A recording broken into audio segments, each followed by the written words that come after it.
Wow, you're quick to hit the button. All right. Yeah, we're live. Okay, cool. Well, I see that you should be able to film that ship today coming down through, Paul. Yeah, it's coming down here pretty quick, so I thought I'd come on for as long as I can. It's south of Lexington now, Yeah. and the tug that's going to follow it is just like at buoys 3 and 4 headed upbound. Yeah, I seen that. It was heading up there, the Manitou or whatever. Hey, AZ is first. Morning, AD. I haven't got chat up yet, but we'll have it up shortly. It's south. Okay, pop up chat. Oh crap. I gotta redo this. Yeah, well, I'm waiting on the ship Keewatin AZ coming downbound. It's a 100-year-old steamer that passenger steamer. I used to work the Great Lakes. It's being towed down south to be outside, just redone a little bit, and then it's going to go to a place as a museum. Going as a museum piece. Yep. Good morning, Edward. Hey, Edward. Good morning. Yeah, I don't know. It might even be younger than me there, AT. I don't know when that ship was built, steam one.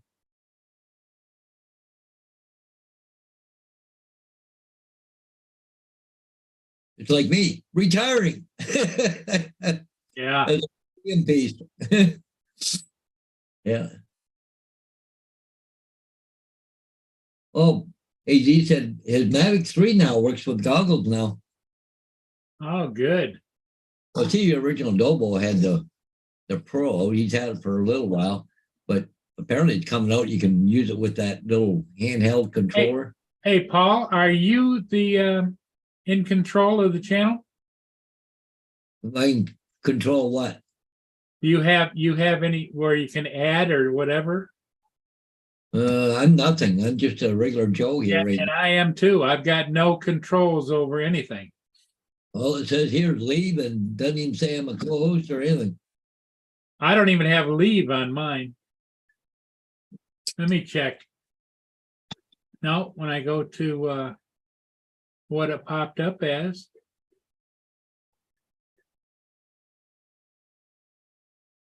Huh. That is weird. What happens if you hit the X button, Paul? Does that bring up the other? Oh, now I got it. I went over and clicked on something else. Okay. You know what I'm saying? I thought maybe AZ took over the controls there. He probably since he's been doing so well. Yeah.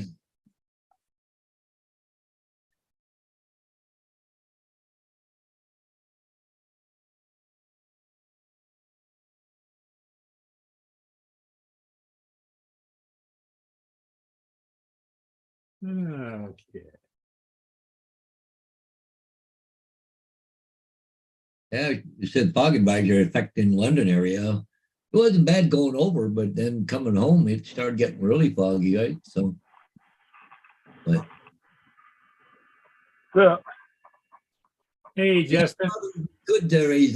Hey, good morning, Dustin. I've just been scrambling around and getting ready to go, and I looked up and it was almost 9 o'clock.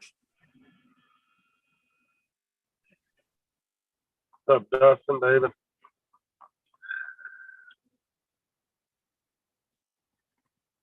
So what are you up to today, Paul? Edward. Well, got one sign to do so far, but that could change in 2 minutes, right? Yeah.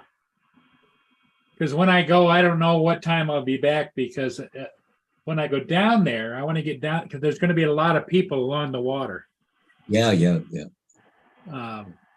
So I come on and tell everybody what I'm up to.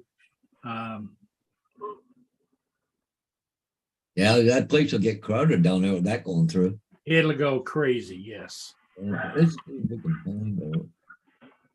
already. I mean, this time of the morning, Paul, look at the cars lining up down there. Yeah, they're all getting ready. What's going on today?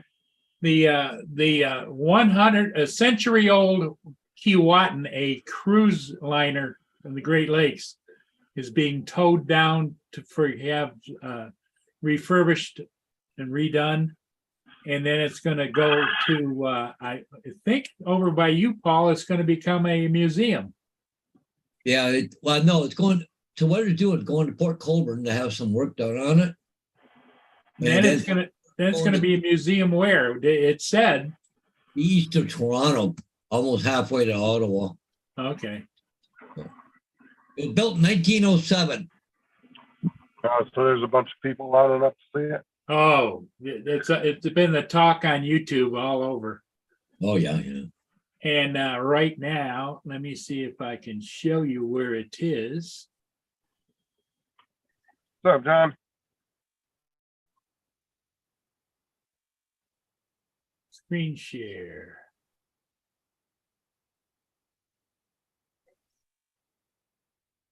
Okay. There it is right there. The Molly M is the one that's towing it. And right here is the Manitoulin, which is a local tug that's Well, going to go up and trail it, when it gets in the currents. they have to stop the towing for the Manitou to hook up to it. I would imagine at some point that they got to slow, but Yeah, So they're turning it into a museum, you said? it's already been a museum. it's already been a museum. But where it was, what was the name of that town up there, Paul? Oh, Port McNichol. Port McNichol, and they just can't afford it anymore. And the owner that owned the docks where it was at sold the property, and so it had to go. Oh, so another city picked it up? Yes, Yeah, Kingston, Ontario. Kingston. Yep. Yeah, because it's going to, Was it always on the Canadian side? Yeah, it's a Canadian registered ship. Okay. yeah, I think it's going to Port Colborne for a while and do some work on it, I think. I think they're going to do some outside work on it, because I understand the inside is almost pristine. It's just gorgeous inside. They'll probably have fun putting it through the Welland Canal, though. Yeah, I would imagine.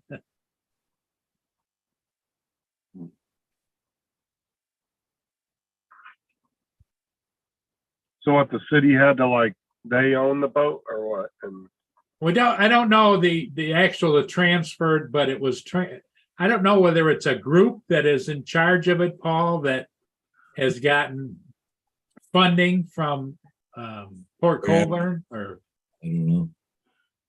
Well, I imagine Kingston's paying for it to go there. yeah, okay. But it had to go, and last I saw a picture of it at the dock up there, it was at about a 20-degree list sitting. that might be a good thing though, to keep moving it around, because then it will attract more visitors in different areas. Yeah, yeah. I think it doesn't have a problem attracting visitors. Where it is, though, it was pretty remote, wouldn't you say, Paul? Where it was? Yeah, it was kind of out in the middle of BFN, right? But see, Kingston, they'll do good on it for a while until people seen it a few times. Like we had the same thing down here in Port Burwell. That big freaking submarine in, and a few people went and seen it, but that was it. It's just sitting there, and nobody's even looking at it now. And it cost them so much money, they can't get the money back on it. So now the freaking government had to step in, the local government, and pay for it or something. I forget now. That's what I said. When you have a really nice museum quality ship like that, though, you should design it to where you can move it from port to port every year or so. Yeah, yeah. Then you'll constantly attract new people all the time. You'll get floods. Well, yeah, exactly, right.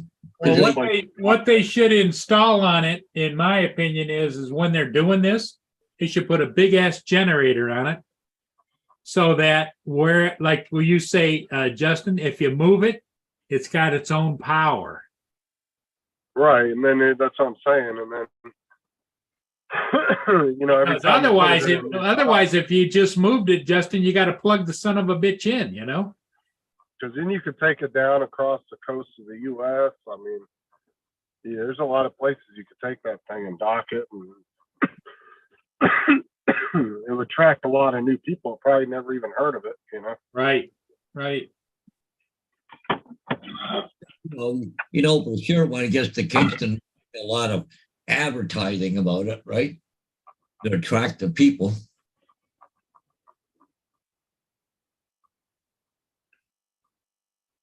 Well, that's the problem with museums too. Like, you'll see these really nice city museums in cities and towns around the U.S. and they're really nice little museums. Just nobody goes and visits them, Yeah. You'll go in there and half the time they're just dead inside. There's nobody in there. Yeah.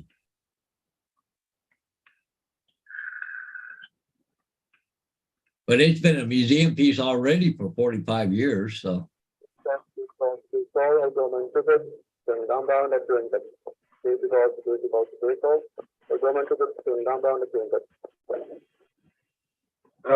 was having a little interesting experience over by the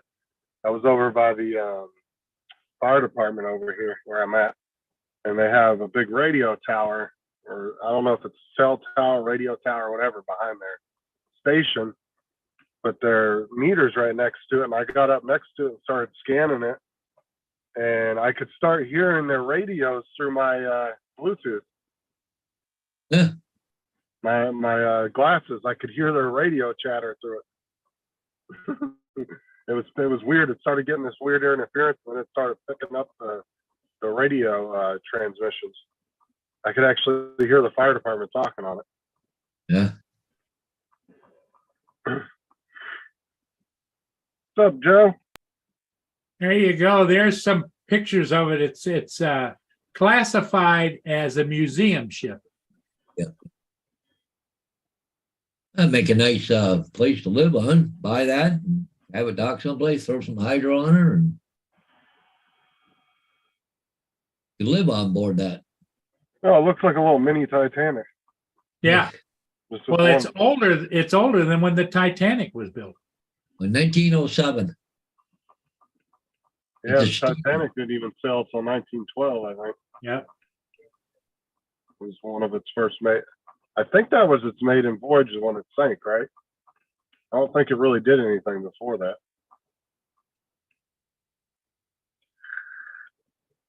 There's an old picture, Paul, when it was running. Well, and the thing is, it was in Michigan for the longest time. That's the funny thing about it all. It looks funny, though, with one smokestack in the middle of it. Yeah. Yeah, look how clean it is burning, right? Yeah. That's steam powered. Coal fired, I would imagine. Yeah, If you think about it, that's what Titanic was. Yeah.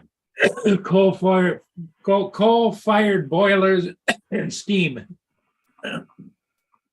That's what I would do. Is I'd update the engines to modern diesel and actually make it seaworthy, where you could take it around from place to place.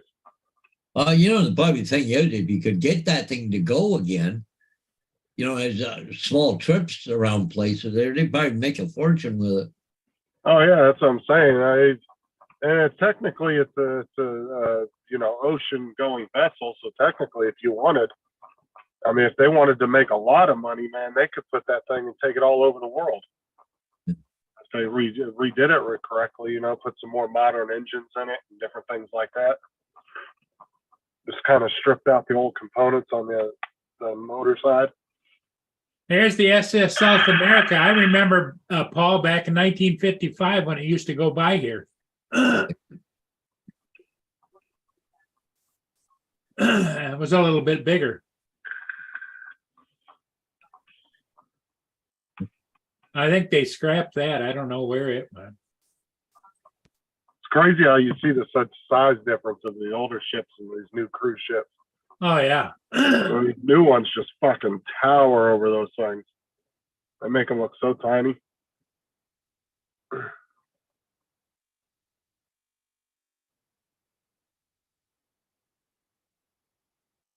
Yeah, so like I say, just I don't know how long we're going to be on here because I'm going to go down and try and fly that ship, and they're already lining up down there on the water.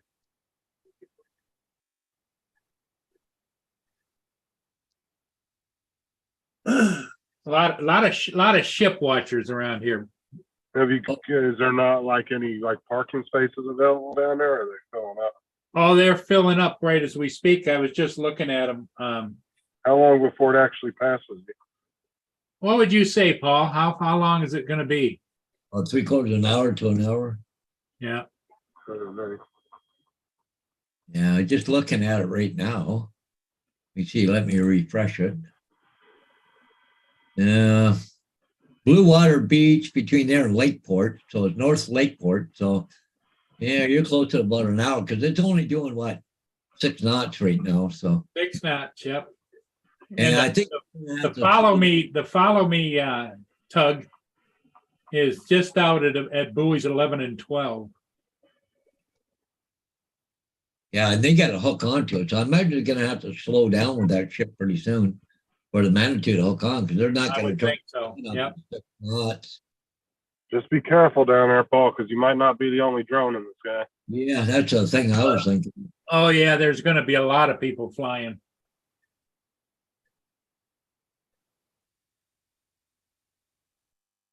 Hey, As you can see here, Paul, see it? I usually park here. yeah.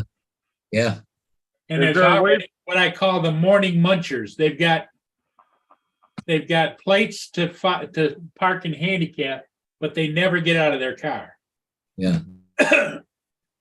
Is there a place where you can go right before the bridge, or you can miss the crowd and get it before it goes through there? Well, I try to park here, just south of the bridge, because then I fly up under the bridge and come back down again. But as you can see, everybody's going to be making their stop at McDonald's or Burger King or wherever, and they're going to be down there munching and waiting for that ship.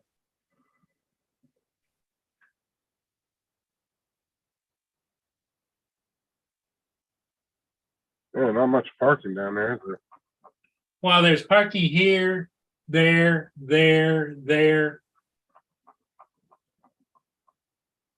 And as you can see, more people are pulling in all the time.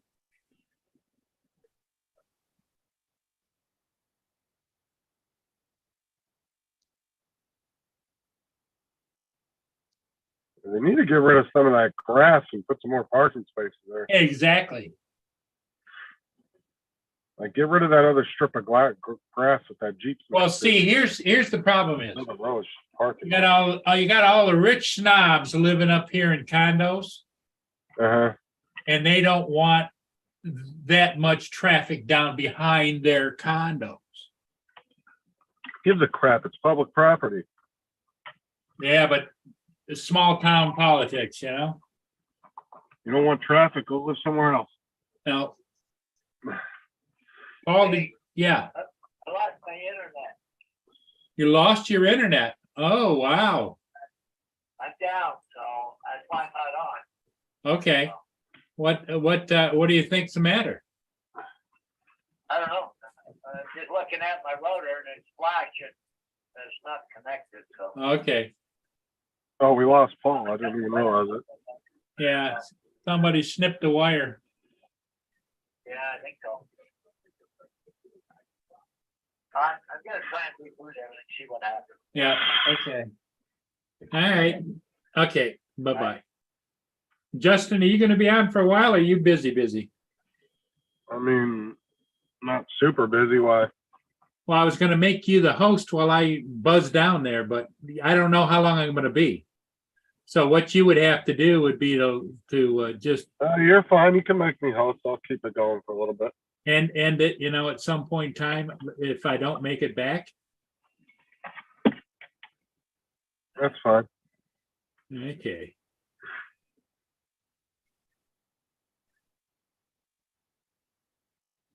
Okay, I'm going to make you the host.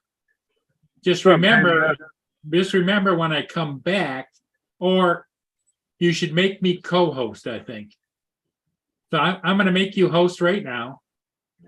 Say, now what you do is make me co-host, and that way I've got some kind of, like if you disappear or whatever. Hold on a sec. Just do the three dots over my top corner of mine. Oh crap! Hold on. There we go. There you go. Okay. Well, hopefully, maybe somebody else will jump in with me. Yeah. I didn't send out formal invites. Maybe I should do that real quick. Well, you can always share your screen too before you leave where you're the camera down there. Just leave it running. Yeah, I'm just going to leave it running. But I see I've got a little bit of internet problem too. It seems to go squirrely.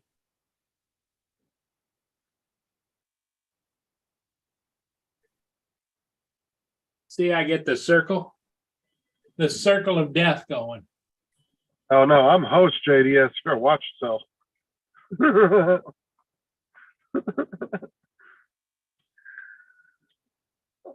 What's up, Frank?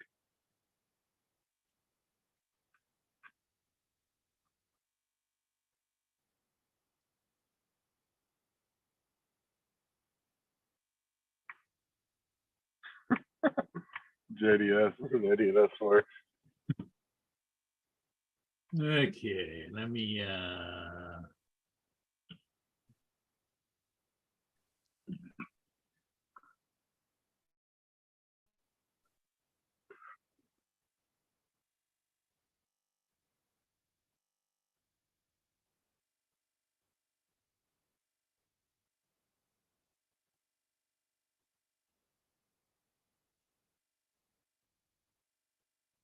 No, his internet cut out, David, and kicked him off, and his router's blinking like he doesn't have any internet going to his house.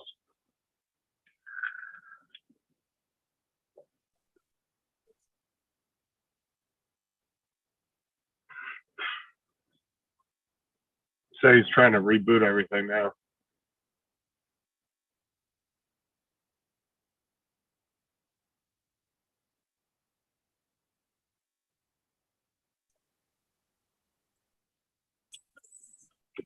excuse me. Well, I'm back. He's back. Okay. Okay, I wonder if I can refresh this. I don't have the chat.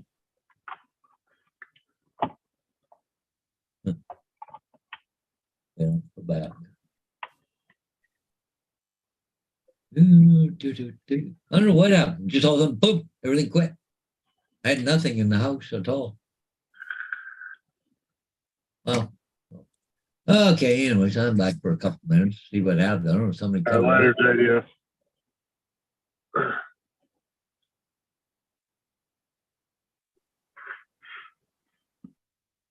Well, maybe Rob or David will pop in. Somebody.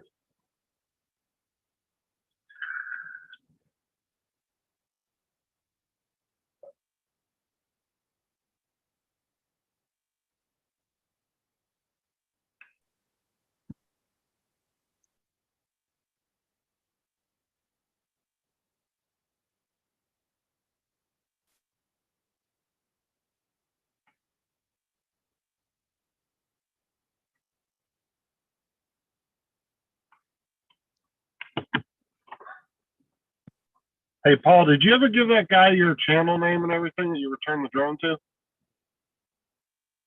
Yeah,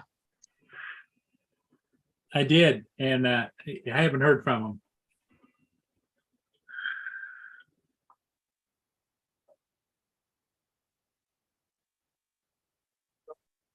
He thought he went and jumped on that ship. Actually, no, my internet provider is Execulink, but it comes through on Rogers cable. So, yeah, Rogers ain't They're a big company, but Touchdowns ahead of you at the northwest, the Sydney Smith dock. At some where they request a wide version of passing, at Shell, and later on at request. Over. Roger that, thank you. Over. Oh, I just want to keep that up.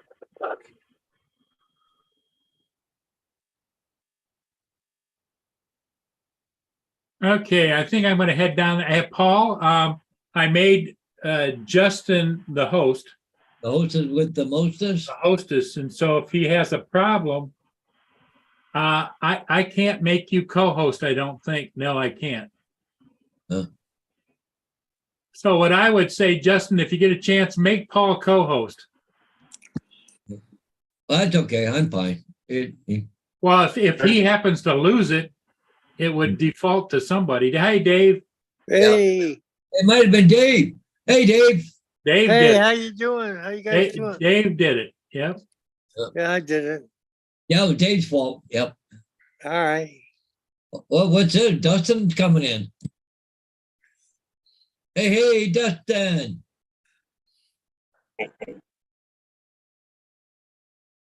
How's it going? Good. PA Central. Yeah. What's Good. it? Got one TV way up on the wall there. Holy crap.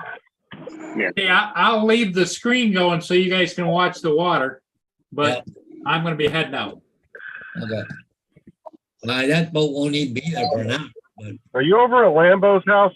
It looks like his TV up on the wall. No. No, I'm in my house. Just bobbing in. Now I'm bobbing out. I hear another one. Oh, It's David Bergman, I think. I thought it was, but then he disappeared. Yeah. I thought that He was- knew I was host, so he didn't want to come in and say anything. You're right there, JDS. I don't know how to do it. Yeah, I heard Justin say that maybe David will bob in, so I bobbed in and out. Oh, there he is. Birdman. Hey, Jay. I don't remember using the word Bob. I said, come in. He said Bob. It might have been Pop, but it definitely weren't come. Oh my God. Oh, yeah. Paul finally sent out the invites.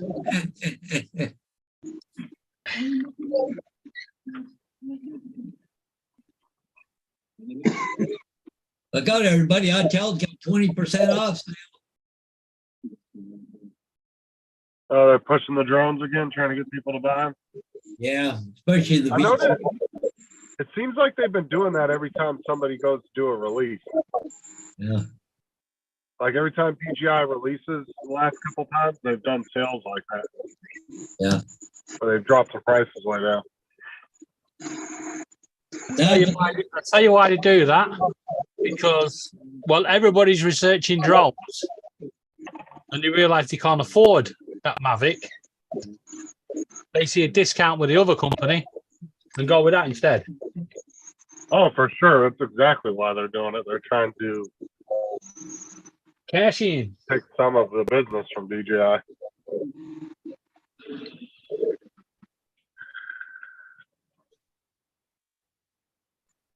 Hey, guys, I'll be back Have fun. someday. Have fun. Thanks for the warning.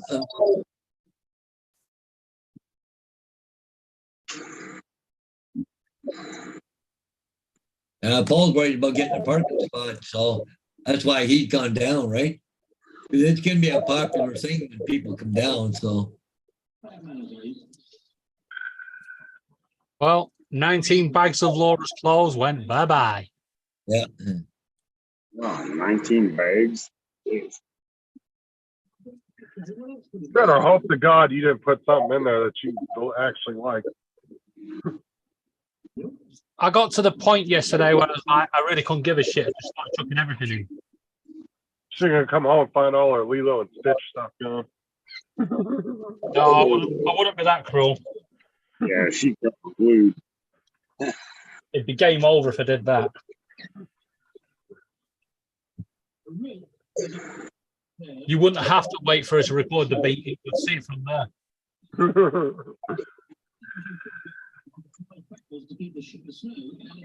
How's Lambo's drone coming along there, Dustin? It's coming along. It's getting there. Oh, nice.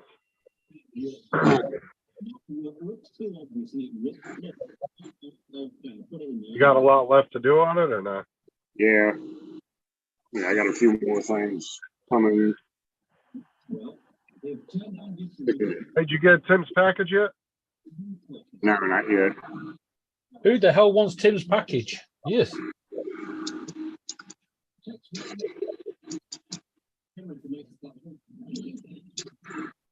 I don't. So yeah, coming. He said it was in. He checked it the other day and said it was in. Was it Illinois? I think. Yeah, it's in Chicago. Yeah, customs or something. I think it was in some kind of customs office or something. Yeah, it's in Chicago. You check that. Yeah, you should be getting it any time, man. Yeah, Yeah, it should be. do you not think customs are going? Why is UNICEF sending stuff back?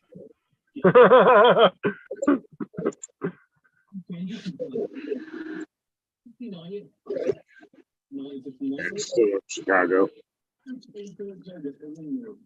I just reading the chat over on that live stream for that ship, and they're saying right now that she has a bridge ETA of 10:59, like 11 o'clock. So I wouldn't hold my breath for Paul coming back for a while, because I figured they're going to have to stop it or slow right down for the Manitou to hook onto it and then get going again. So I imagine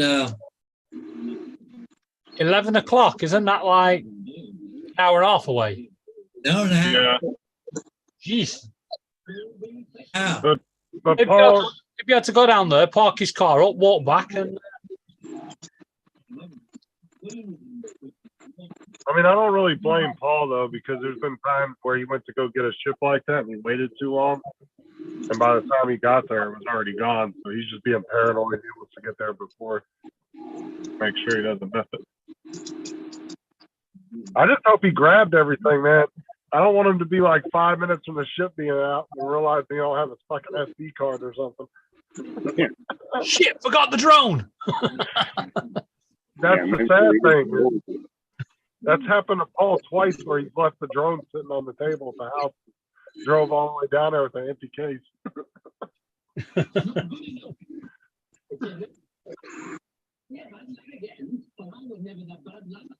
And there goes Hodges again. And make sure he pushes the button that starts the recording.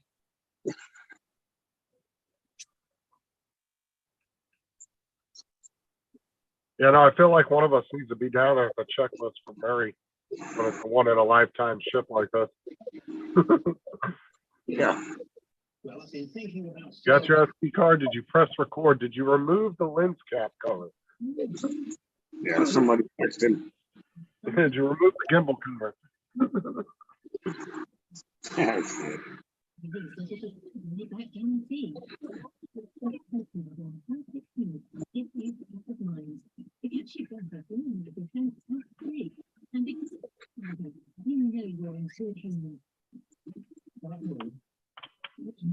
I'll see with their 2S, it's not bad if you go down there.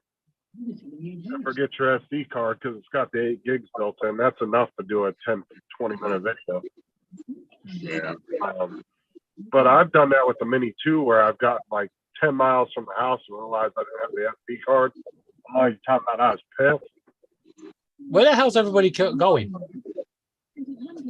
I don't know. Dave dropped out and so did. Oh, Hodges is having internet issues. His internet keeps cutting out on him.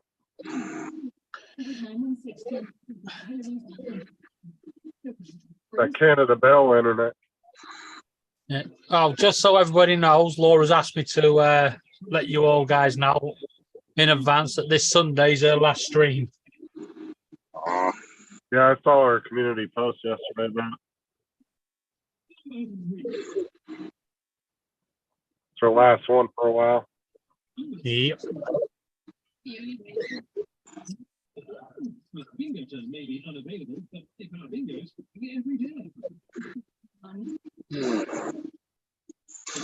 I hope they figure something out for you guys. Fuck, man, you guys are getting down to the wire now. I think it's past the point now.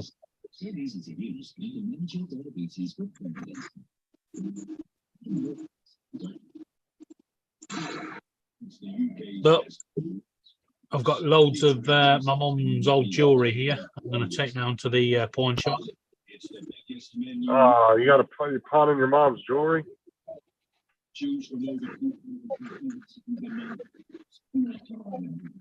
Well, she said use it when we need it. Fuck, so you got to do that. Yeah, shut up.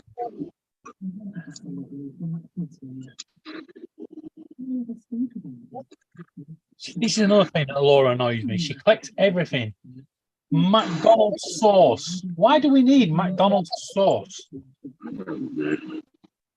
Oh, you should. That's typical in America, dude. You have a whole sauce drawer from like 30 different fast food restaurants. You'll have sauce thrown in the drawer. So I got a drawer at the house with a whole bunch of sauces thrown in it.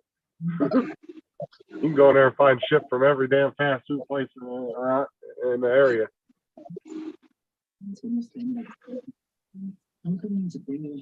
I've got a video for you guys if I can find it.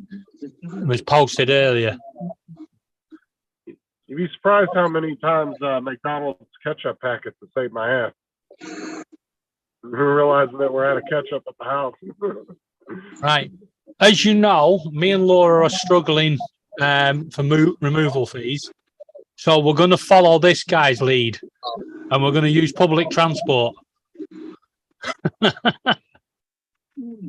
Man.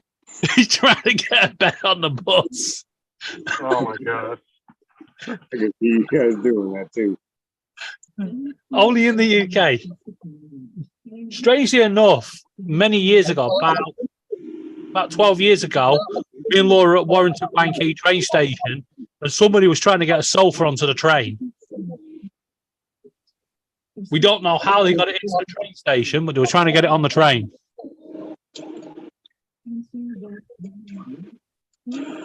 Well, here most of our buses have bike racks on the front, so you could just strap it on the front. Yeah, but they got bike racks on ours or disabled bays and stuff, but you ain't getting a mattress on there.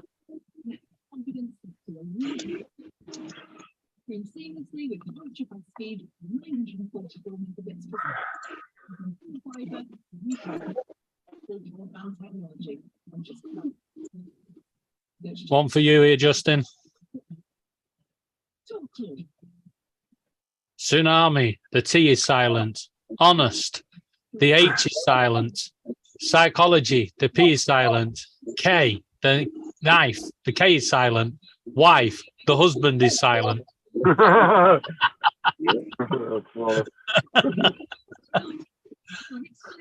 I'm trying to find this video. I've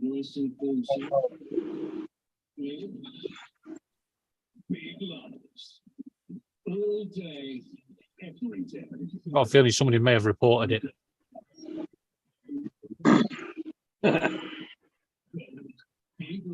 Guaranteed.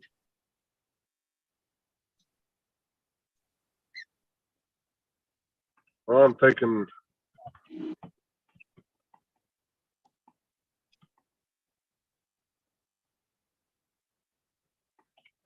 Who's in the chat? I can't even see the chat. Hold on.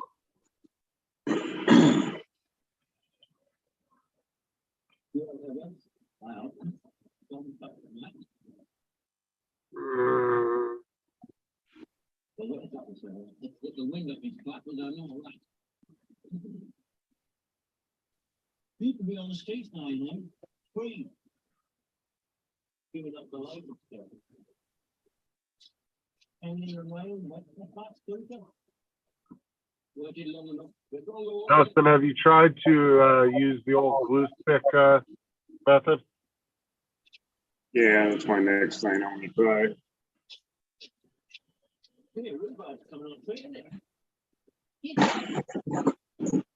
And I actually bought the not the standard glue stick. but the one that I bought was like a fabric. It was a little bit stronger glue stick. It was made kind of more for fabric. That one worked really good. It was like 50 cents more than a regular glue stick, but yeah, it was made for fabric, so it had a little bit more stickiness to it. Worked really good. What do you use on a magnetic bed or a glass bed? It's magnetic. Yeah, I prefer glass beds, but Yeah. Problem is, what I'm trying to put is full bed.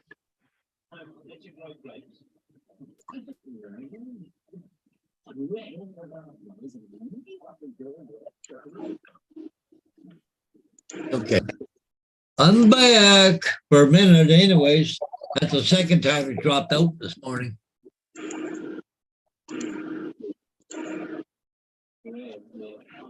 Okay. and what would be a good way to clean out your port on your charging on your phone, your charger port? Oh, get a can of compressed air, maybe.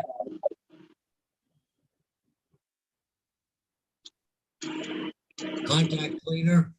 No. Well, I've tried blowing it out, but it's like it's some kind of black. I don't know what it is, dirt or something down on the bottom. I'm thinking maybe a little bit of rubbing alcohol. Yeah, probably. On a Q-tip, maybe. Yeah, I don't know. Well, the problem is you can't with the USB-C ports. You can't really get between them, Oh, yeah, that's right. Yeah. and I don't want to stick anything in there and jam it in there and break it. Yeah. So I was Okay. figuring maybe dump a little rubbing alcohol in there, let it soak for a minute, and dump it out, see if it cleans it up. Yeah, it might be enough. Okay, I gotta.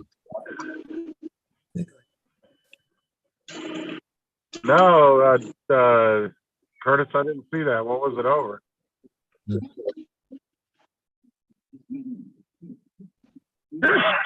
Apparently, DJI got sued for $270 million in loss. Yeah. Copyright infringement on the flight controller. It's gotta be. There's a fucking surprise. A Chinese company stealing somebody's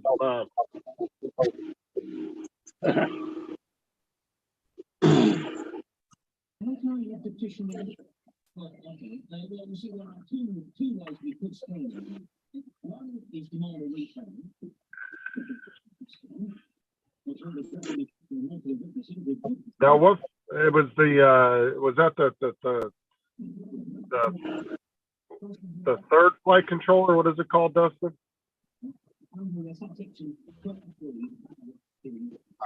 Get the link now. It's the 03 flight controller, right? Isn't that what it's called? I'm not sure which one. I haven't looked at it yet. Talking about it yesterday. Military company in Texas sued them. Yeah, there's a link to it.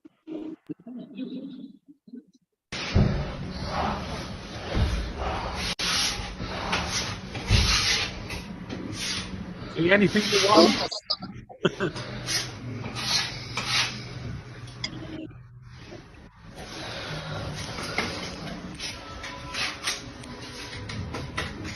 The hell is this?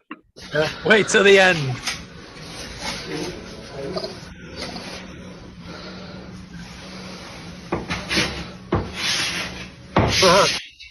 Hello, Dave. All right, okay.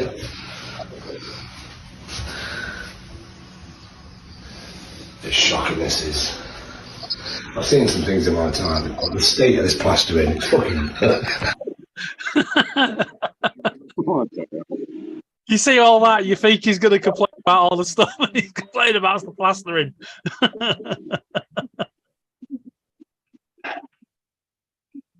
What the hell? Definitely want that video. Forgot about autoplay then. So the question is, Curtis, can they still sell the flight controller, or it's just what's out there now? Did they have to stop production on it and stop selling it, or? That's gonna make the value of those things go way the fuck up. Watch. Imagine having a handful of those things laying around in your house. And all of a sudden they say you can't buy them no more.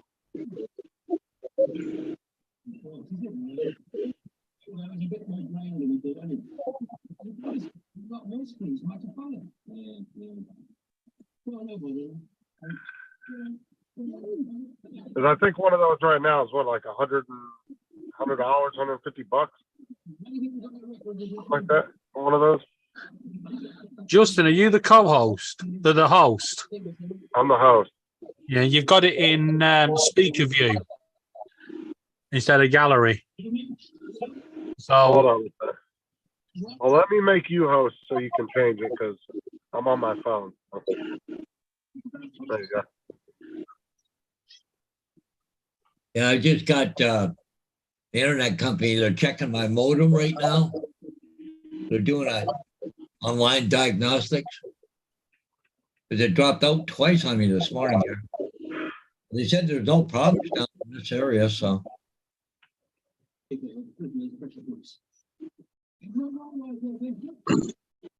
hey, got it back. All right, you want co-host back? Do you want the host back, Justin? No, you just keep it since you're on a computer.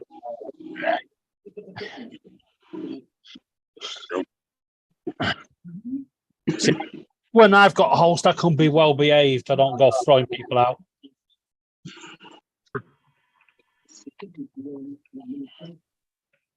Yeah, I'm curious if they're going to still be able to sell that flight controller because, like I said, if they're not, anybody that has one, hold on to it because it's probably going to be worth a lot of money.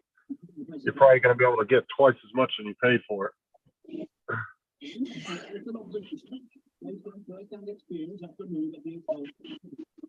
That's why I'm wondering if that settlement was like if that was kind of like they get to continue to make it, they just had to pay them for it, or if that included they had to cease production on it.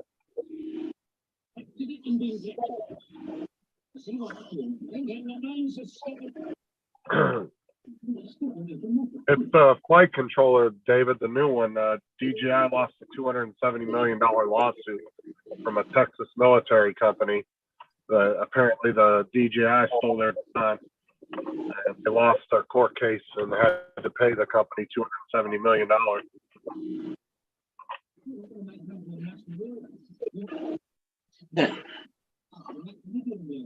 That's a lot of fucking money, I'll tell you what. Yep.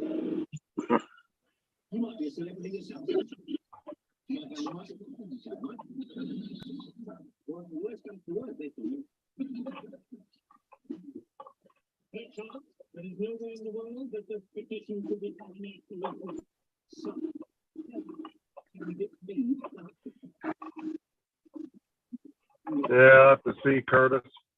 Well,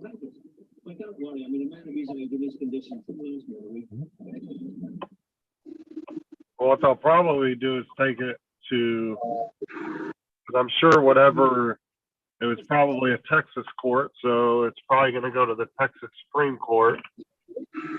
If they lose there, then it'll end up going to the Supreme Court, and that'll be the final judgment on it. There will be no appealing it after that.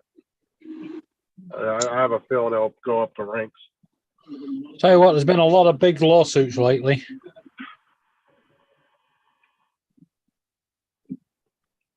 Well, see, here you have each state has their own Supreme Court, but then you have the federal Supreme Court. Once it goes there and they make a decision, it's final. There is no appealing it. You can't go higher than that. That's the highest you can go. Yeah. I have a feeling that's what it's going to do. It'll probably go to the Texas Supreme Court, and then it will move up the ladder. Texas Supreme Court don't overrule it. But if it's an outright copyright infringement, most likely they'll still lose, even if they appeal it. But also, you got to remember too, DJI might feel like it's just worth it to pay it out and be done with it.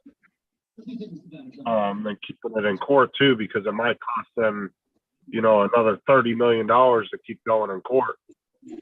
Money they're not going to want to spend, so they really got to wait and see what happens. Depends what their ego's like. Well, that's what I'm saying. Some companies will just go ahead and just pay it out and be done with it. Because, they don't want to keep dragging it out in court because then they'll be spending, over the course of a 5-year period, they might spend another $100 million that they don't want to spend. Yeah. It all depends on how much or how long they're willing to drag it out.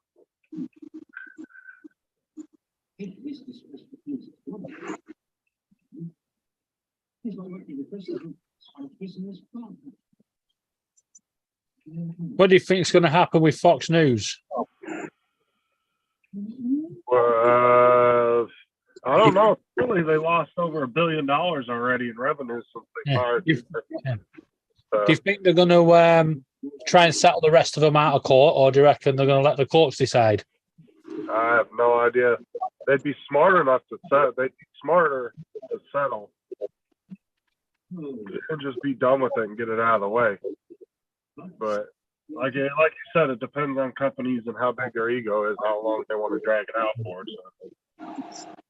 But I have this sneaky feeling that Tucker Carlson, he's going to end up starting his own YouTube news thing, just like Steven Crowder and Ben Shapiro and all those. Yeah. Or he'll end up working for one of those guys. Watch. I'd almost bet you he's going to end up doing that. Because if he started his own news channel on YouTube, he would probably skyrocket to 5-10 million subs in the max. Yeah, if he starts a news channel, it won't be on YouTube for long. It'll be too one of the big, like Sky or something, or snap it up. Well, the thing is YouTube. Well, see, a lot of people are finding out that if you're more independent now, by having your own social media channels, you'll actually make more money and have more freedom by doing it yourself. And so a lot of these guys, that's what they're doing when they're leaving these big news agencies. They're just starting their own shit up. Like I said, YouTube's not going to do anything about it because YouTube's gotten sued so many times by Steven Crowder and Ben Shapiro that they've actually relaxed on messing with conservative channels. So there are some big conservative channels that have a lot of money behind them, and YouTube has found it easier just to leave them alone than keep poking at the bear at them, poking at them. Because they tried to kick Steven Crowder off YouTube, and then his lawyers got involved to back off because of it. So ever since then, they seem to be a little bit less concerned about their channels.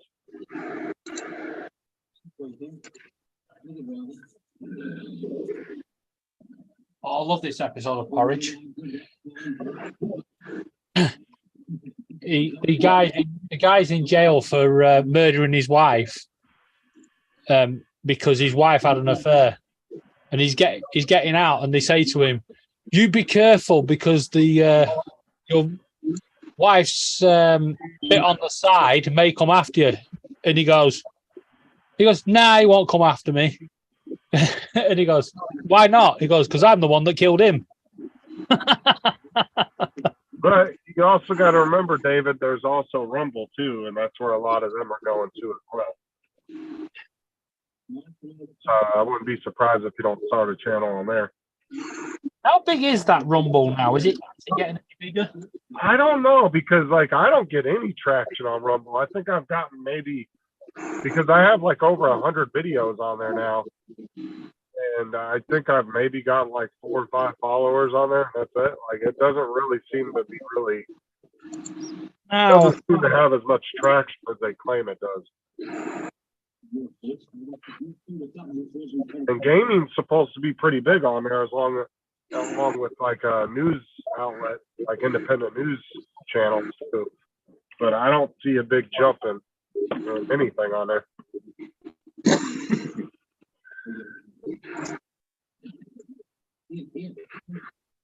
Oh yeah, when he let me know before he left this time. Whenever these guys decide they want to get off, we'll shut it down. And actually, technically, David's host now because he's on the computer.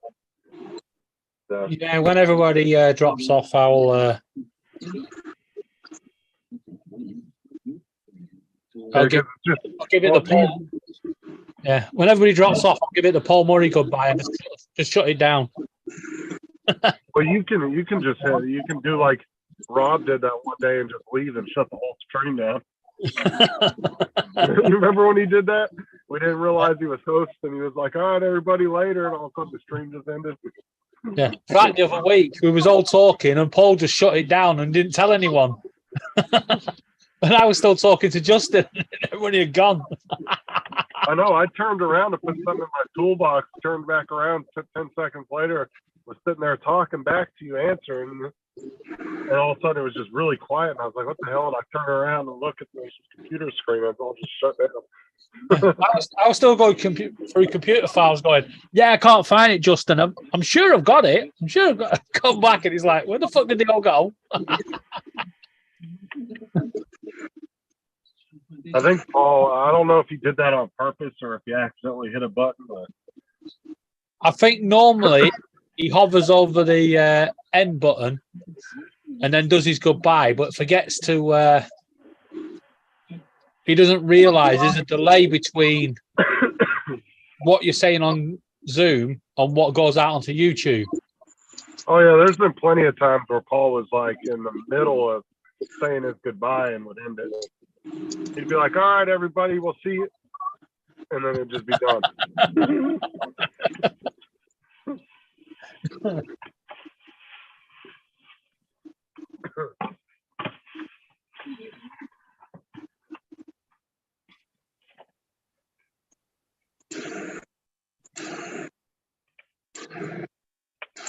Tell you what, I don't know what gummy bears these are from Sarah's work, but they are delicious.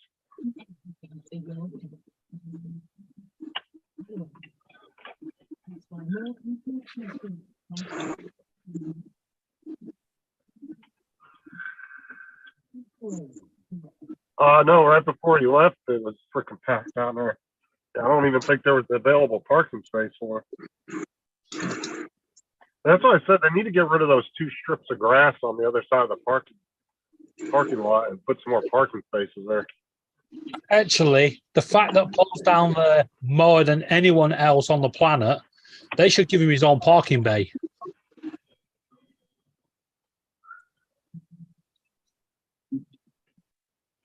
Yeah, that's true. He needs his own Paul Murray reserved for Paul Murray parking spot.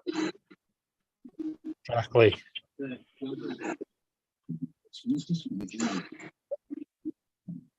That's what we need to do when the unfortunate time when Paul goes. We need to go down there and do a memorial parking spot for him. The official Paul Murray Memorial Park.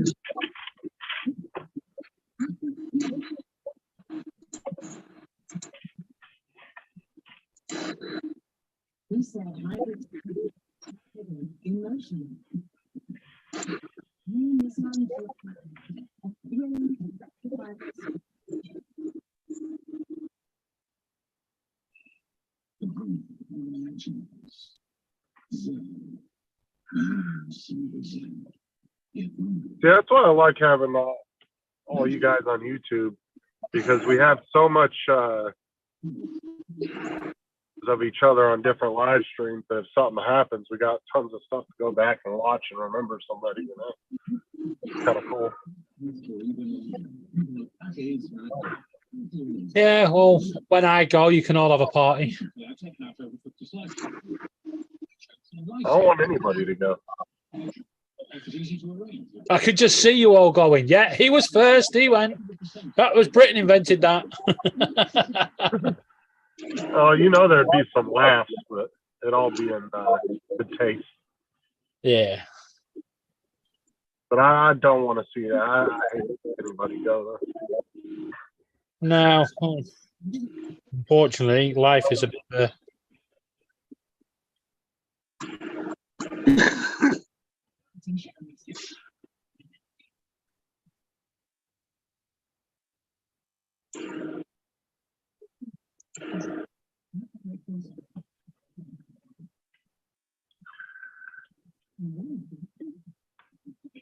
Well, I don't think this ring's going to be worth much.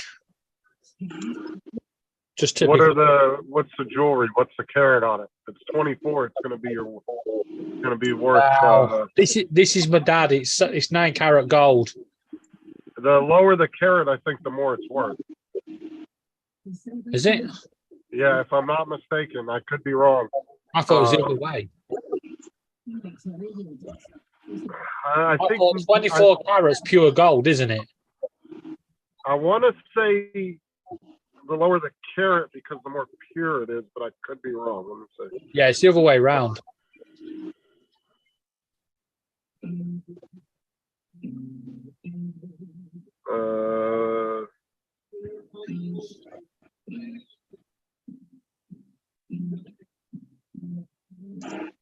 Okay, yeah. So the 24 is going to be worth the most Yeah. because 24 carat is tends to have a much higher retail value. Plus, it is all parts gold without traces of other metals. He has AZ. His internet keeps dropping in and out, but he's got the internet company working on it. It doesn't matter, David. Either way, it's gold. It's going to be worth something. Yeah, it'd be worth about 20 quid. Well, what's the price of gold? And you can. Do you have a scale there? Yeah, I think it's something like £18 per gram or something. It is 2,000 pounds. It's going for $2,000 an ounce at the moment. Well, there's definitely not an ounce here. Well, you said you have a bunch of jewelry, don't you? Yeah, it's only like it's the wedding rings to my proper dad, not to my stepdad. The old rings. Yeah, it's around $2,012 per ounce right now, roughly around that area.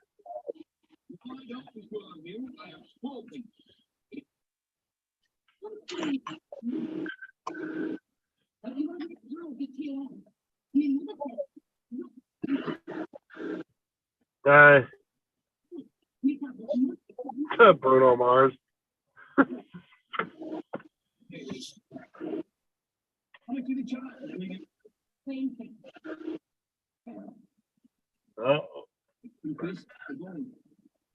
Mind you, with my dad, I won't be surprised if I get there and it doesn't turn out to be a brass fucking ring. Well, the one way to tell if it's gold or not, if it's not magnetic, then it's most likely real gold. If it sticks to a magnet, then it's not real gold. Or it's gold plated. That's that's the fastest way to tell whether it's gold plated or if it's fake gold. Because it should, if it's magnetized, if it has any yeah, it's actually it is gold because they're stamped. Yeah, but sometimes you can't go by those stamps. Though sometimes companies, you get really fishy people out there that will put fake stamps on shit. Yeah, but you if you can't always go by those. Yeah, but if you check the code inside the ring, you can actually go and check the maker's website. The maker itself has actually gone out of business. Because I've had jewelry before too that we found in storage units with my cousin that we thought was real and had the marks on them and everything, and it turned out they weren't real gold. They were gold plated, but they marked it as it was jewel. That's illegal, isn't it? I mean, yeah, it's not, yeah, because you're not properly marking an item. For sure, that's illegal. But when you find it in somebody's old storage unit that's been there for 10 years, and I mean, really something you go to the cops about. They're not going to do anything about that. Yeah. I mean, the thing is with these rings, if anything, they're going to be knockoff. They're my dad's. Well, like I said, the fastest way to tell is go grab a magnet off the fridge and stick it to it. If it doesn't stick. Yeah, then you're good. Then most likely it's real. Yeah, don't worry, I tried that one. Because what they do is there's a couple different metals too that they'll put in the middle of gold bricks that make them, and then they'll outline the outline of it. I think tungsten's one of them because it has about the same weight as gold. And it's either gold or silver. They'll actually put it in the middle of bricks and try to fool people. So that's why when you go to sell like a brick of gold or silver, they'll actually cut through it to make sure there's nothing in the middle of it. Yeah, this is the ring I'm actually cleaning at the moment. It's white gold.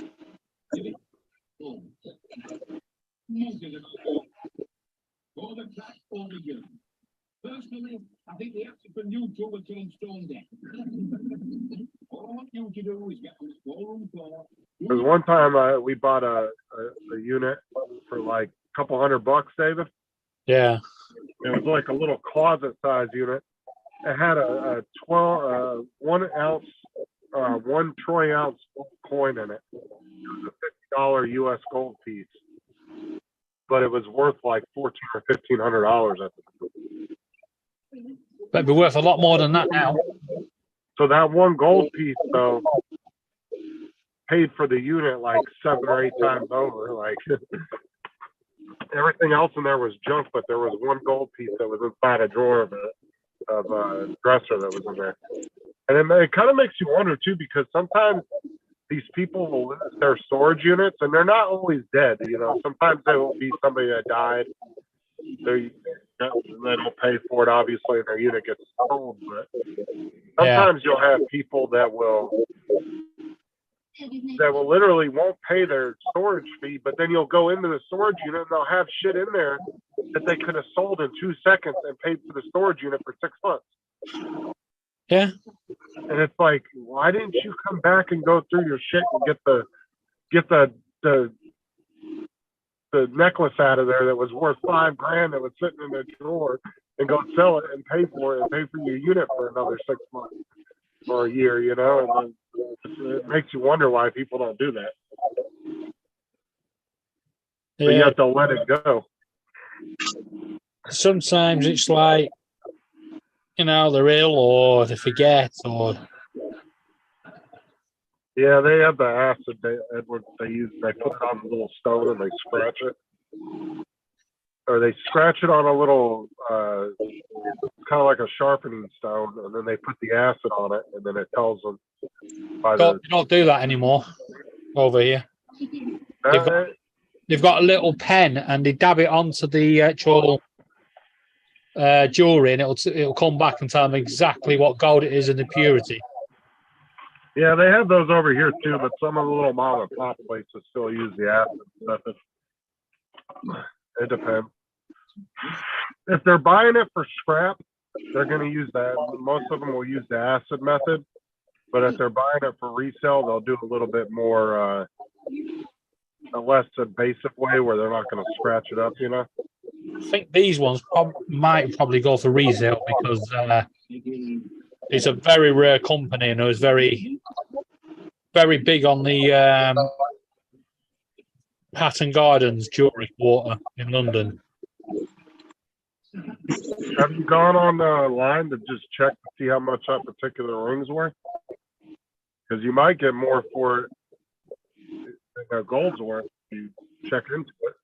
Yeah, Laura did a bit of checking the other day and checked the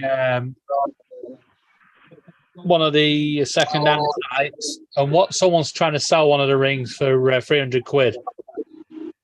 So I was gonna say I'd walk in there with that information and just let them know, you know, this you know, possibly is a rare one. Just kind of have all that information ready.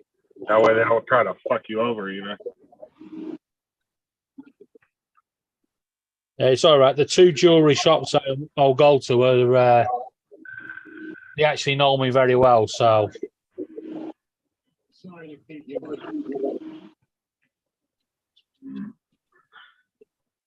Yeah, I've taken my fair share of scrap gold in over the years.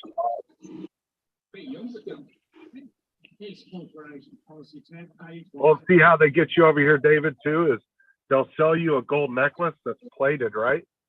Yeah. But then on the little tag, You know those like little tiny gold tags that they put on the clasp of the. Yeah.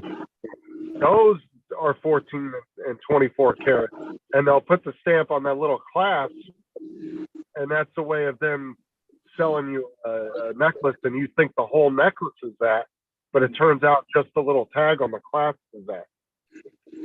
I've seen that a lot over the years.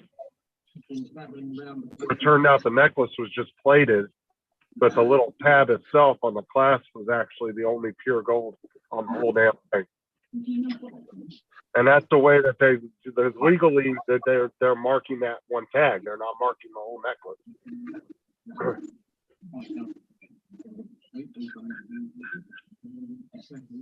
Well, when me and Laura went to get our wedding rings for our ill-fated wedding,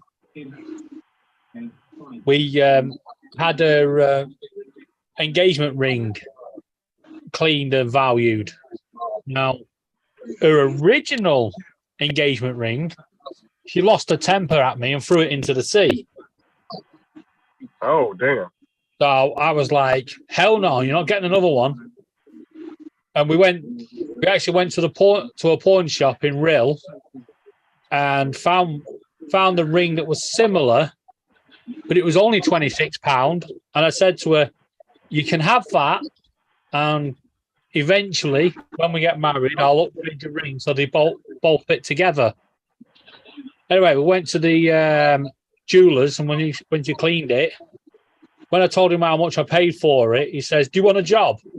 And I went, "Why?" He said, "Because that ring's worth 400 quid." Wow. Somebody sold it and didn't realize what it was worth.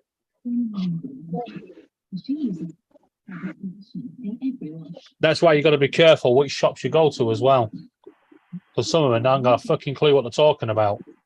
Well, that's the same way over here. You have to know. It's good to know what the price is going for, and kind of do your own little bit of research before you go. That way, you have some information, because you don't want to just go by whatever anybody's telling you, because they could be lying to you. You know. Yeah, it's always 3 or 4 opinions.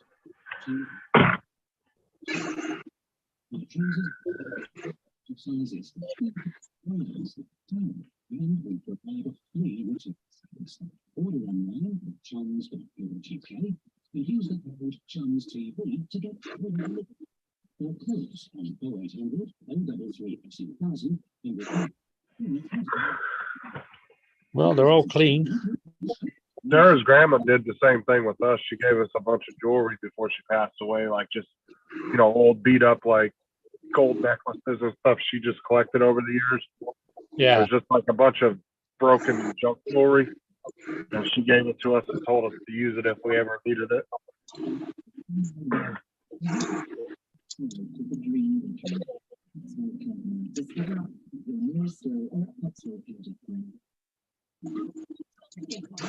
I mean, the fact it's the rings are what my dad bought my mum. Actually, I feel better that it's that. It's just bad that it's my mum's jewelry. All right, Dustin, we'll see you later.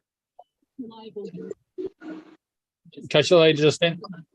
No, Dustin. Yes, I just said Dustin. Oh, I thought you said Justin. I was like, no, Dustin. Is that a British accent?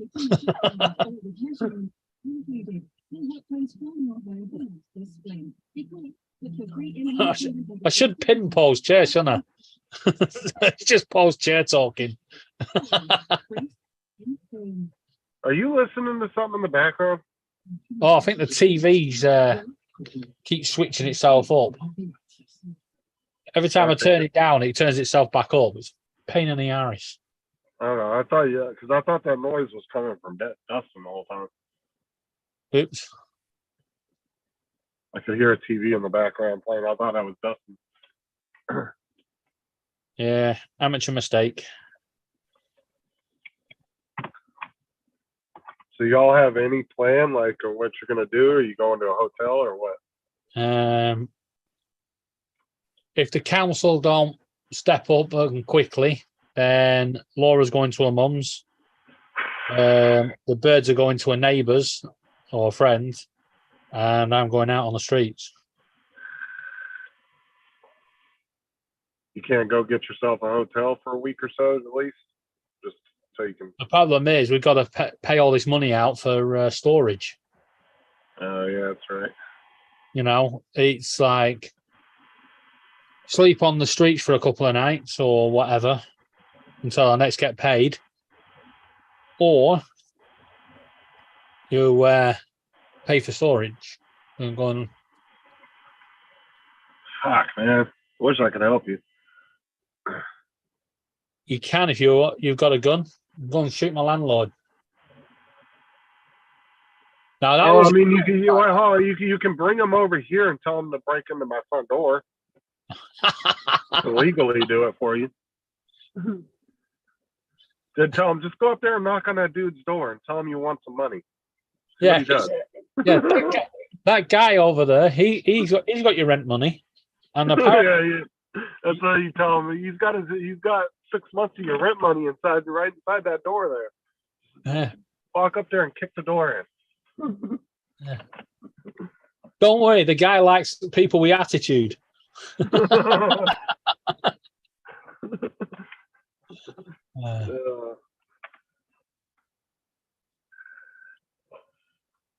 Yeah, I wish I could help you guys, man. Shit.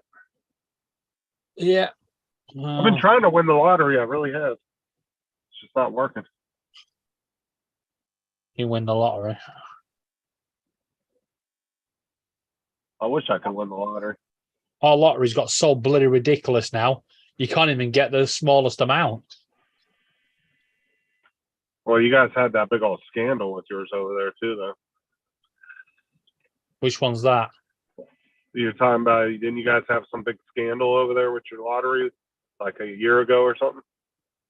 No, it's you were telling me about. Yeah, it's swapping companies because the company that's got it at the moment, they lost the contract for it and then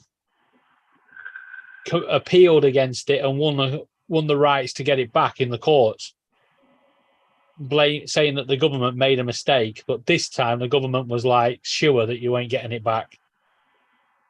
What's that, Dan? And that's true, Edward. Yeah, there's a high markup on jewelry. I mean, there has to be. They got to make money, right?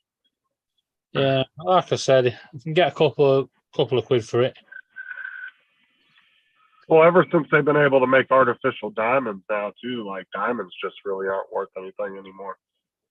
Unless it's like some special, like, you know, it's rare, super rare diamond that's like, you know, got the problem. I guess I don't know exactly how they rank them, but other than that, diamonds really don't have any value anymore either. But you'll pay out the ass when you go buy a diamond ring.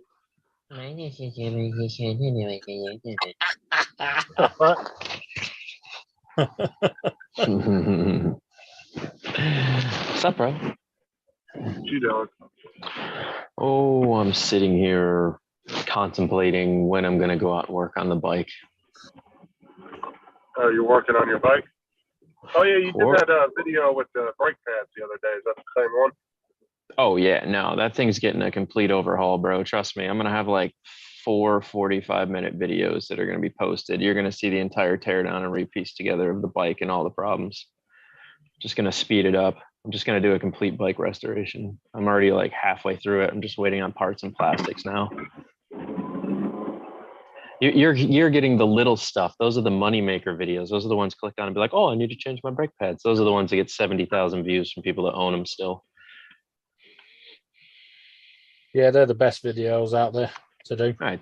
The walkthroughs and tutorials. Exactly. That's why my channel is super succeeding right now and not dying from drone content that goes nowhere. It's like all these unboxing videos now. After the first couple of days of that. What was that? After the first what? After the first couple of days of an unboxing. So say like you bought the new iPhone. After the first couple of days, your video ain't getting jack shit. Right. You know, you need content where people need to come back to it, and you know they can come back at any time. Like exactly. you're fine my lightning strike video, my 361, that becomes popular over here in the summer Right. when we get more Which- thunderstorms.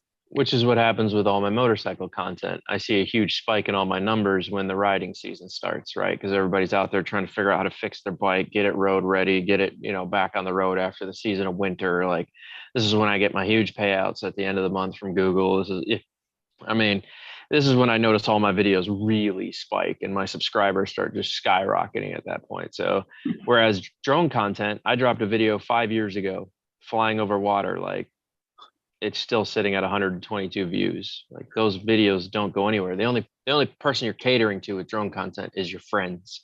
That's it. We thought the whole general public was going to think drone flying was the coolest thing on the planet, and the rest of the general public really doesn't give a flying fuck about drone content. You're just catering to your buddies. If you're going to do drone content, you have to make it more interesting. I mean, there's one guy over here, and he's hit the nail on the head. Mm-hmm. He goes to industrial estates. Mm-hmm. He films from the outside. And he gives information on what that company does, and then he flies the drone over. So you still got his drone footage. Sure, but Yeah. you're using it as a tool at that point.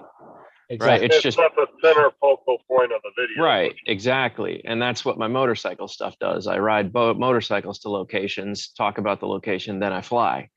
It's just, I've realized that the only way you're going to stay relevant in the drone content industry is if you just buy every single new product and make as many videos as you can until it becomes not popular, and then you sell it and buy the next one. And that just doesn't hit with me. It just seems like a very non-feasible way to spend money.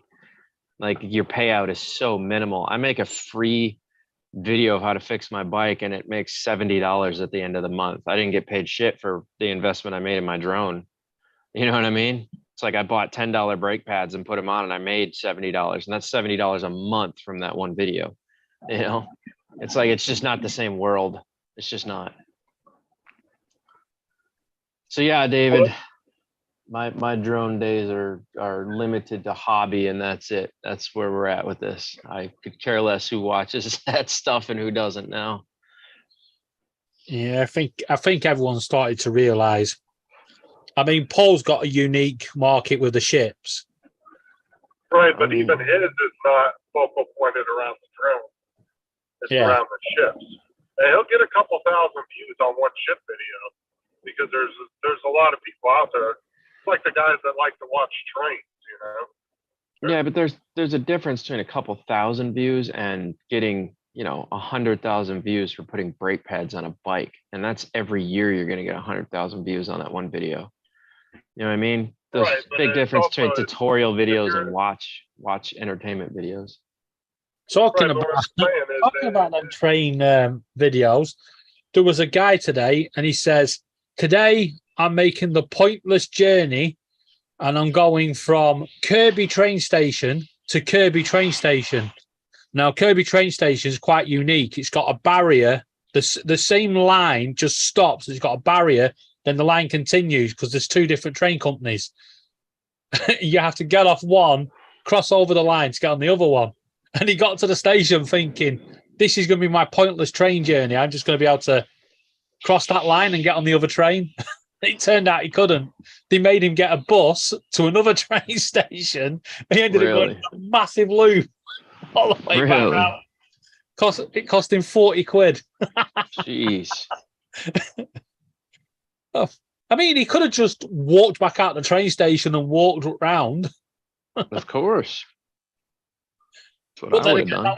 that wouldn't have made the video funny, would it? Exactly.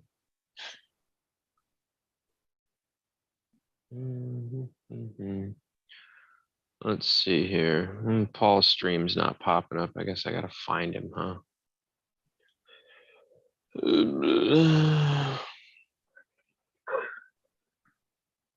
Dan, have you ever had videos just randomly re-upload on your channel that you've already uploaded? Hell no. It's so weird because last week I had 3 videos that did that. Yeah. Like YouTube randomly re-uploaded them even though they were from like 3 months ago and they were already uploaded. Don't What's know up, why. Dustin? They might have removed it. for some reason and then reviewed it and then put it back up. Oh, well, because they're still there from when I uploaded them originally. Right, but they could have pulled them at that point. They could have pulled them and then re-uploaded them. It doesn't mean it would queue the slot at a higher rate. Like it would be a video that you would see again in recent. It would still be the same slot. It would have been pulled and then re-uploaded. Did they send you a message about doing it? No, that's the thing. I never got any emails or anything, and I monitor all that stuff pretty closely. How did you know that they pulled them and re-uploaded? No, Well, I don't know that they pulled them. I just know they re-uploaded. Because I literally woke up last week. I woke up one morning and there was one video re-uploaded. So I go back and I look at my previous videos and it's there. And I had lost any views or any comments or anything on it. And so then I go through all my previous, like all my videos on to see if I had anything scheduled by accident where I might have accidentally scheduled something. Nothing there. I had nothing scheduled. And then the next morning I wake up and there's 2 more videos re-uploaded. And then I didn't get nothing again after that. It just stopped. Whatever weird glitch it was. Hey, Justin, sleep uploading. Do what? You were just sleep uploading. I don't know what the hell it was. It was weird. Justin can't walk away from YouTube. He does it even in his sleep. Bertha, Bertha. And those weren't even Bertha videos. Those He were, has dreams about YouTubing at night. Hey, Laura. Those were actually the Jason McNeil videos. Ah, so do you have 2 copies of the video out now, or just one? There's 2 up, but they got viewed, so I just left them. Watch him get a copyright strike against himself. Like the owner has claimed a copyright strike. Wait a minute. Right. Wait, what?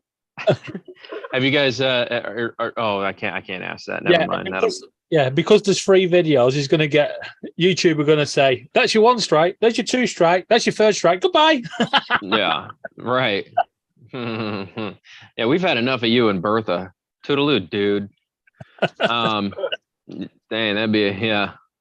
I was about to ask if any of you guys have used the content copyright tool yet, but I don't think any of you are actually large enough to have it yet. Does anybody have it? Justin, you might have it by now. You're past 1,000. No, Chris, you can.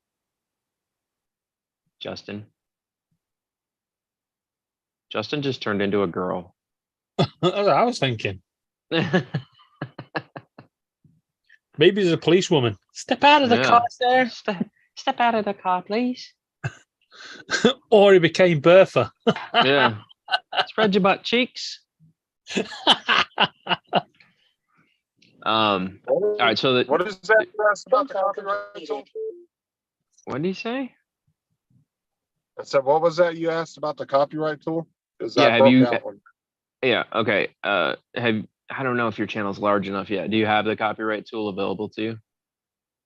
Have you checked in your on your computer? Have you gone to Creator Studio to see if the copyright check tool is available for you yet? You know, everybody's got that, don't you? No, because it said it would be available once I got approved on my monetization. And that's what I thought. Like a lot of people don't have that available to them until they reach a certain mark and they're on YouTube's program. It's interesting to see how many people have stolen my content. I clicked on it once and I was like, fuck, I'm not even trying to go through the list of people who have taken my shit. Like, and re-uploaded it in little bits and pieces and like stolen parts of my video. Like some of them are ads for Facebook that people added them in because I was messing with a drone they were selling. You know, like I gave none of these people permission, but it's like, as long as I don't use huge portions of my video, I'm not really that worried about it. It's still stupid that they can do it. And it's cool that YouTube offered a tool that you can, you know, see exactly what's going on. The way I look at it is if they use the content and they at least give you some kind of credit that it's yours, I don't mind, because to me that's like free advertising, right? Yeah, as long as you link your channel. If they outright steal it, try to use it as theirs. All right, but Justin, I've got like 2,600 videos posted, bro. Do you know how many copyright things I have? Like I saw a list. There were like 4 pages just full from top to bottom of people that have used my content. You know how long it would take me to go through all those and like the only ones you need to go for are the big are the big YouTubers or the big, you know, like right. and stuff. because there was one person that put a video up in the UK, and the UK government used it, and he went after them. I would have too. Yeah, pay me. Who He said didn't- you could use He my didn't even have content? this YouTube content copyright thing. He just noticed when they put the video out, it was like, "That's my video, you cheeky shits." Oh, what's funny is you get to see who used it, and you'd be surprised how many people I know in the drone community have used my content. I didn't even realize they had. That's what's frustrating. It's like, I don't even like you, bro. Why are you using my shit? Yeah. Well, the part of it could actually be them. Does it tell you if they like shared it on a live stream? No, it doesn't tell you that. Unless it comes through as they ran it for too long without stopping the video and talking about it. So the way the content thing works is that if let's say you wanted to play a song, Justin, any song, doesn't matter. If you were watching a video and it had a song in it, as long as you pause the video every like 45 seconds and you talk about the video, then it's considered fair use, right? You could play the whole video as long as you pause it every 30 to 40 seconds and talk about what's going on in the video, right? And then start playing it again. That's fair use rights. You can do that with anything. That's why, movie trailers, even though they're copyrighted, people can take those copyrights, still make money off of their video by pausing it because it's fair use. So you can do that with anything, right? But if they were to just do a live stream and just run your complete video through with music and all and not stop it ever, yeah, you might get a copyright thing. Well, Dan, thank you very much, because you've just answered one of my questions I was going to ask. Okay. I want to do a couple of reaction videos. You get these American reacts to British things. So yeah, what I want to do, we've got these guys that are going around doing holding things up, like, what's this? And you'll go a spatula, and we'll go a ladle or something like that. Oh yeah. What I want to do, I want to sit there and react to the video. Go, that's a pan. That's a cup. And then when he gets hold of the rolling pin, that's a heavy sexual object. Oops. That's a good idea. That'd be a fun video. just ruin it at the end. Right. Yeah, something totally obscene nobody was waiting for. My girlfriend uses one of those in the bedroom. Yeah, but they did say that the creator, it's the copyright creator tool would be available once I got approved. I'm sitting around waiting to be approved. So. I'm waiting for 20,000. That's the next mark for me. And if I do 20,000, that opens up a whole new realm of things I didn't have that I've been waiting for, honestly. Dude, you go in little increments. So it's like your first 1,000, they open a few things, then 5,000, you get a few more, 10,000, you start getting the ability to add your merchandise rack to your channel, and some other little stuff opens up to you.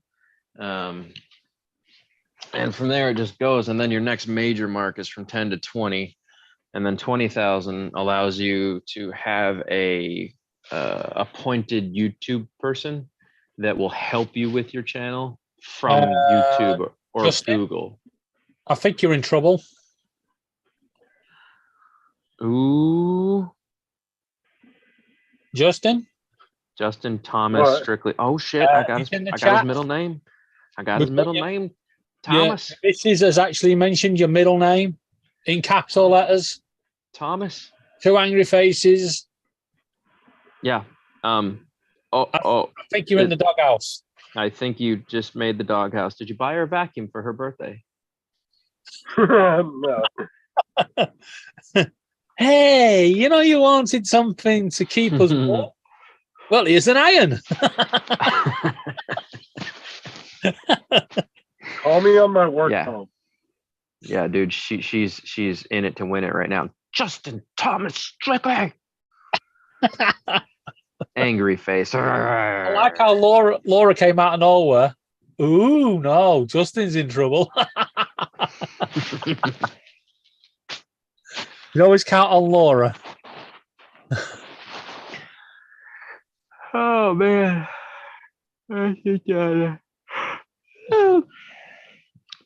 Let's see what's arriving today. Oh, Justin, Laura wants to know, did you get a copyright strike for something on Sunday? Sunday. Yeah. Oh, Justin, did you get a copyright on Sunday? So it must be something that Laura's had a copyright for on her stream, and you guys have, because you guys actually went live at the same time. Hey, I don't think so. Let me see. What's funny about that is that issue only plagues you as a smaller channel. As a larger channel, they allow all of it to go through, right? Unless somebody complains about the copyright, they don't just hit you with it automatically. Plus, I got a copyright claim, not a strike though. Right. Plus, Justin, at 15,000 subs, opens up shared monetization. Have you seen that yet? No, but I know what it is, where you don't lose all the revenue. Right, where the original uploader, content creator of the song or music or video that you put in there shares the monetization with you instead of just taking all of it. YouTube got enough complaints from people like, this is really unfair. Some videos deserve certain music to be the entertaining video that it's meant to be. And if the content creator who all we did was use part of their music on a 15-minute video for 3 minutes, why should they get all the revenue and we get nothing? It didn't seem fair. So a bunch of people complained, and finally at a certain mark, they open up shared content creation. So you get that mark should be a lot lower than 15,000. And I agree with that. But here's the thing. Here's because the thing is though, you could get a top creator now that comes to the market and they're screwed. Well, it's harder now to start out than it is if you're already going.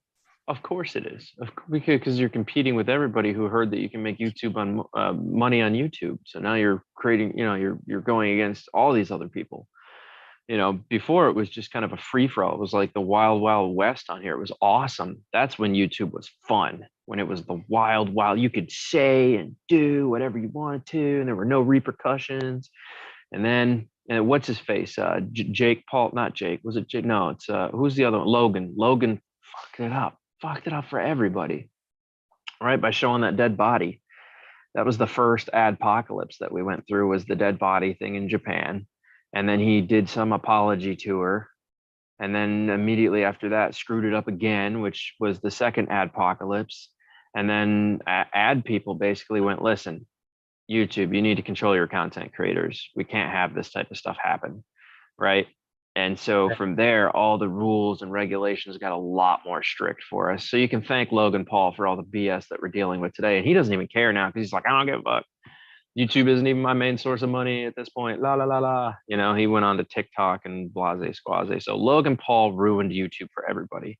So if you're a content creator, you can thank Logan Paul for everything that you're dealing with now on this platform. Whatever happened to them brothers that tried to copyright reaction videos? I don't know. Were they twins? Yeah, they were twins, and they just announced it overnight, and the whole internet just went into meltdown over them.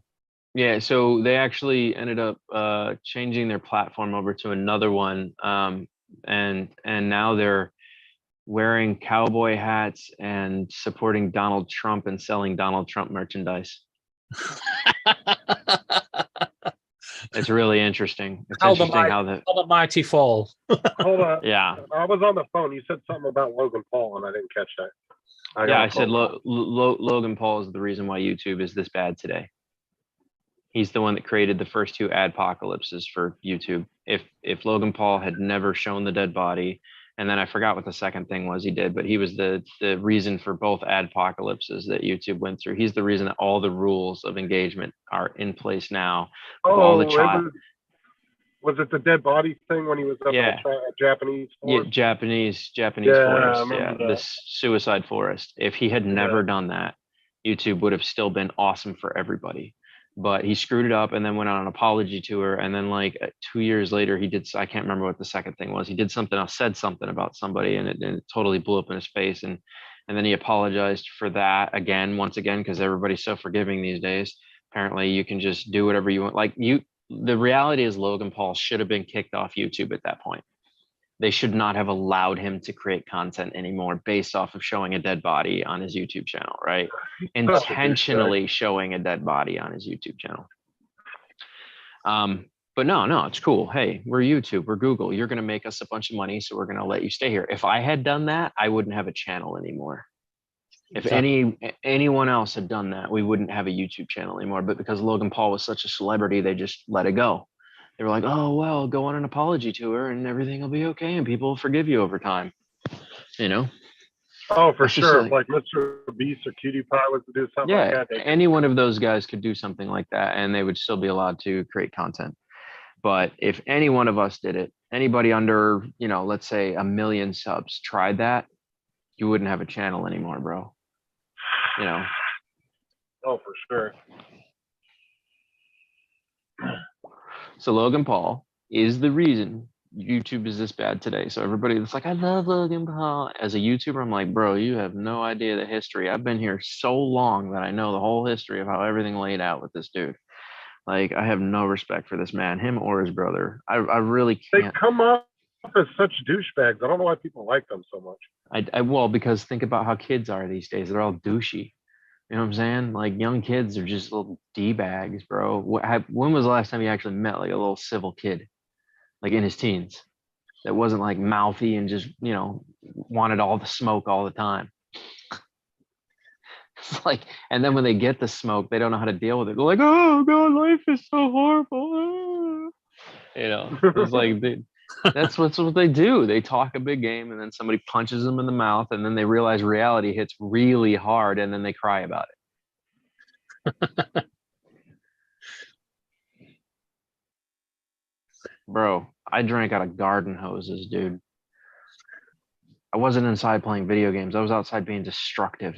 I was climbing trees and falling out of them. I was hurting myself. I was building bike jumps in my driveway trying to see if I could kill myself. Like, these are things I was doing. Do you guys have conkers over there, or cheggies, or whatever you call them, or horse chestnuts? Oh yeah, we had a horse chestnut tree in front of our house growing up. Yeah. Do you play conkers? Okay, where you throw them at each other. And see No, if you put them on a lace and you got to whack the other one. Oh no. We would take them while they were still in their spiny shell and chuck them at each other. It was horse chestnut wars. Yeah, what you do is you get your conker and you hide it in a dark place so it hardens up, drill a hole through the middle, tie a lace to it, and you would play conkers. And obviously, every time you beat another person's conker, you would take their win title. So if their conker had beaten 5 other people, your conker would age by 5 people. Interesting. Nah, I only do that with M&Ms. I play gladiators with M&Ms. So I take 2 M&Ms and push them together. Whichever one crunches loses. And at the end, whichever M&M is left standing, I send it back to the M&M Corporation with a note that says, use this for breeding purposes. Oh my God. Let me see if I can find it. Stupid, I swear.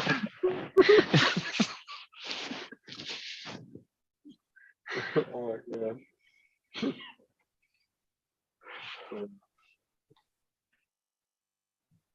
All right, I got to jump off here. I got to go meet these 2 temps that are working for me.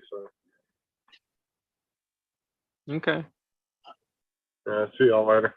Yeah, catch you Later, later, bro. Right, for those that don't know anything about conquering, or as we called it up north in England, chegging, there's a video. But it used to be great because if you really didn't like the other person, you would deliberately miss the conquer and rackle the knuckles. Rack on the fingers. Yeah. You just then go, ah!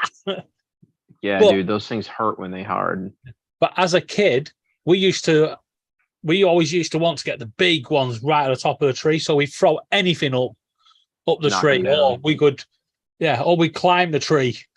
The amount of times we had to be rescued by the fire brigade. How did you get up here? Well, I climbed. And why is the bike up here? Well, it's that jeggy up there. And I had to climb the tree to get the bike back. Did Justin say he's going to meet 2 pimps? I bet. Bertha's a real life character. Don't kid yourself. Justin's not going to meet 2 pimps. He is the pimp. He is, yeah. Exactly. Well, David, I'm gonna get off here too, man. I just want to pop in and say ha ha he he and have a little ho ho with you. I'm not sure if this is the bolt that Paul was going to get. That's coming through. Oh, is that what we're watching on the screen? Yeah, just let me. Bro, fly through there. Fly through. You won't fly. What just happened? Oh, he was zooming. Yeah, I pinned him. No, fly through there, bro. Oh, see, I have an FPV mind. That's not Paul doing that. That's a webcam that's already there, but I'm not sure if that's the ship he was actually going to get. Loads of people are gathered round. Interesting. Yeah, I tried to fly with Paul when I was in Michigan like a month ago. I was like an hour away from him. We tried to set something up with him, but for some reason he never got back to me. Well, it's going very quiet along that front.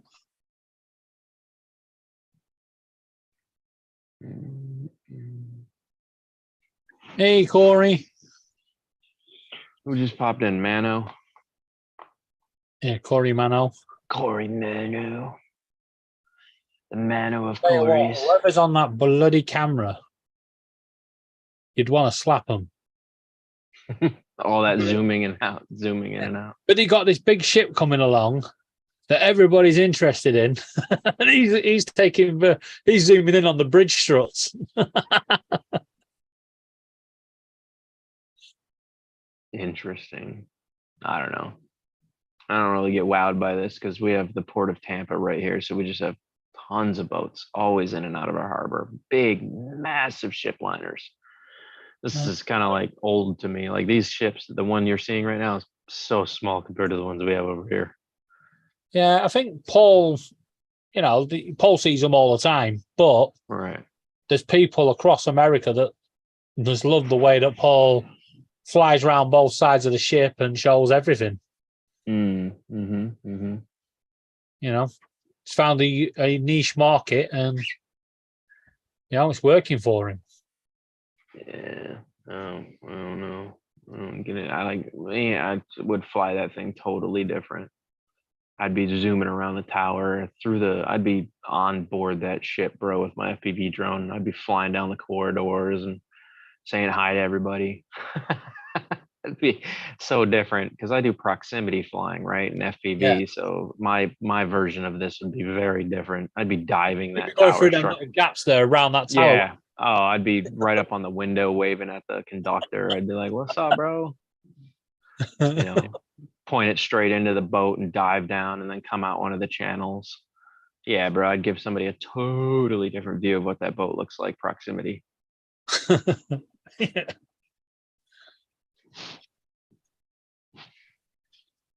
Yeah, I'm not sure if that's the one he was actually going to get. I'd see what the guys are having for lunch. That's how close I'd be. Hey, what are you eating? Fly past so the drink spills over, then fly back your message going, "Didn't want to do that." Sorry. Is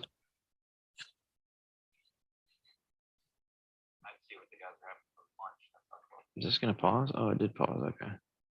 Well, it's certainly zooming through that one. Yeah, he's having fun with that zoom feature. Ever since he discovered the W and T button, he's like, whoa, whoa.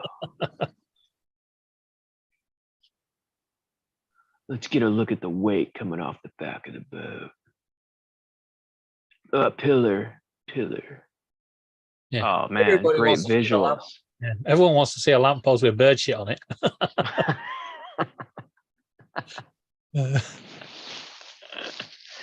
Oh geez.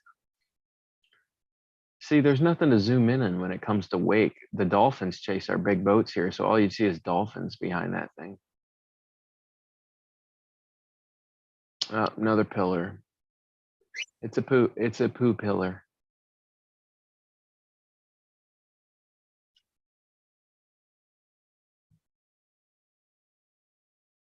Oh, there's the gate to Narnia.